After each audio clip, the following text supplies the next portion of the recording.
Actually po, ang structure po natin, gawa nga po ng, imagine niyo po, 200 plus kilometers po ito. Ang paglagay po natin ng ating flood control structure, pina-prioritize po natin kung saan po ang mayroon talagang direct impact sa ating mga mamamayan, mayroon pong direct impact po doon sa mga agrikultura at saka direct impact po doon po sa ating mga kalsada, tulay.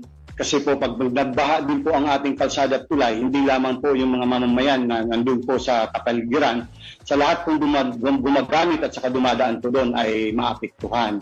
So, ang pagkagawa po namin ng mga proyekto na yan, hindi po parang isang puzzle na na-complete na namin, dugtong-dugtong. So, meron po siyang parte na hindi nadudugtong, mayroon din po siyang parte na ilang kilometro, ilang metro ang naming nagagawa. Pinaprioritize po namin kung saan po mayroong direct hit ang ating mga komunidad na para po hindi po sila maapektuhan ng baha, hindi po sila masira ang kanilang pamamahay, ang ilang hanap buhay, at saka maging ligtas din po sila, hindi po sila mapahamak. So, sa ganyang estratehiya natin, sometimes po, nagiging vulnerable talaga ang ating structure. Kasi nagiging independent siya eh. Meron siyang mga endpoints na sinasabi natin, doon po yung vulnerability ng